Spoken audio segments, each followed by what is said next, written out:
when you get into chapter 10, I'd like for you to get a good overview to read and study the whole chapter. And then once you've done that, if you would go back and look at a couple of the sections that are early on in the chapter. One of those has to do with the organizational structure or the legal structure of the business. And that's that discussion that looks at the sole proprietorship method, the partnership, the corporation, and the limited liability company. These are all different ways of organizing the business from a legal standpoint and from an ownership standpoint. As a sole proprietor, you would be the only owner, the sole owner, but you're also the sole provider of the resources, primarily the cash that's needed to run the business, the investment needed to run the business, and you're the main worker. You're the main input of both management talent and labor talent. You are mainly it in the business.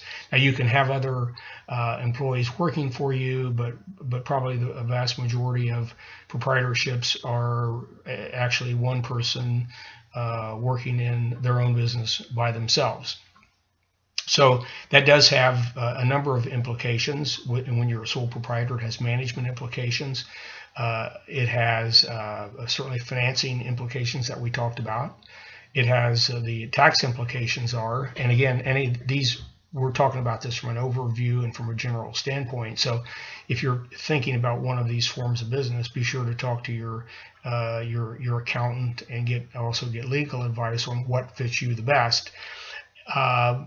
First, kind of get a general idea from the textbook and the class discussion, but then seek professional help before you make any particular decisions, because each method has its own advantages and its disadvantages, and one might fit your business very well, and the other ones may not fit you very well at all.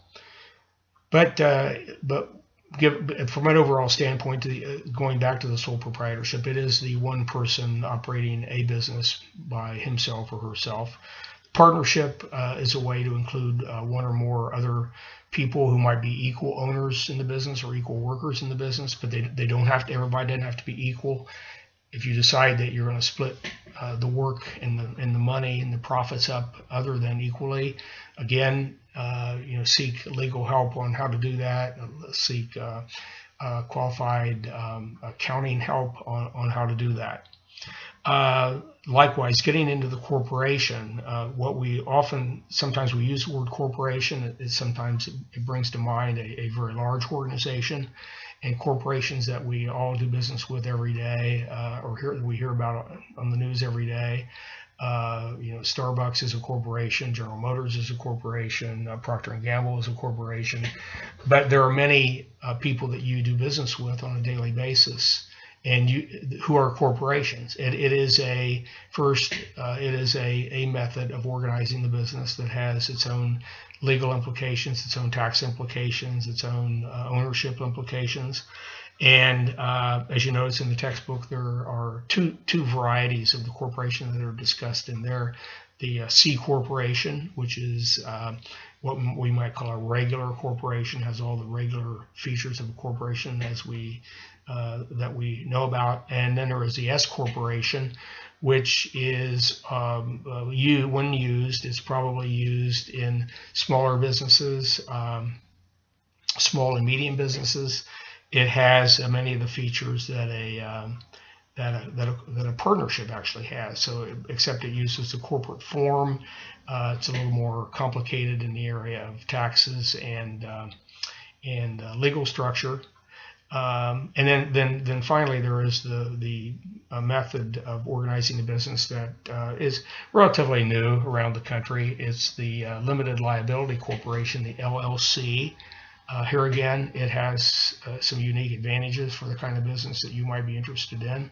There may be some disadvantages to using that form of business. But I think probably an overall comment here is because this is the authors chose to include this topic of legal structure, legal form of business in with the financial management chapter. I think that's a good clue that how the business is organized has a lot to do with its financial structure and certainly with its legal structure. So pay particular attention to those forms, those legal forms of how a business is organized. Again, after you've got a good overview feel for what the chapter is about, if you go back and look at another section of the of chapter 10, and that the one that has to do with acquisition of funds, all businesses, or certainly most businesses, for all practical purposes, we can say most businesses need capital to move forward. It takes money to invest in the business so that the right resources can be obtained, so that the product that customers want can be manufactured, or the service can be provided to the customers, and that we can then sell our product or service and retrieve our profit from that transaction. So become familiar with the 4 broad categories of how to acquire funds. Debt is one. You may have to borrow money. And there are a number of ways that and different varieties of ways that can be acquired. But one source of funds is debt. It's borrowed money. Another one is equity, and that would be in the form of ownership money, and that could be in the form of when we hear the word equity, we maybe think often of something like a Wall Street sound. It sounds like, a Wall Street term of equity and trading in stocks and buying stock and buying equity in a company. And of course that is one variety of the term, one way to use the term. But equity would also be a case of you giving ownership to somebody in your business. That would be a form of equity. So what are sources of funds for your business? Well, you can borrow the money. There's equity. That means you can put your own money into the business. You might have a relative, a friend, or a partner who would put some money into the business, and that would be a form of equity. So when you get to that section in the chapter, pay special attention to that if you're not familiar with those terms, and just to see what that actually means and what that might mean if you were to have somebody make an equity investment in your business. Another source of capital is one that hopefully will be available to you when you start the business. And again, I'm talking to you as if you're on the verge of starting a business, and you may or may not be. I realize that, but sometimes that makes the discussion here a way to discuss some of the issues in the course. We talk about internally generated funds. So that's extra money, basically, that's derived from your successful running of the business. You're making a profit in the business. You have some earnings that you've taken into the business. Some of those that you will be taking out for yourself, perhaps be paying yourself, paying your partners, paying your investors.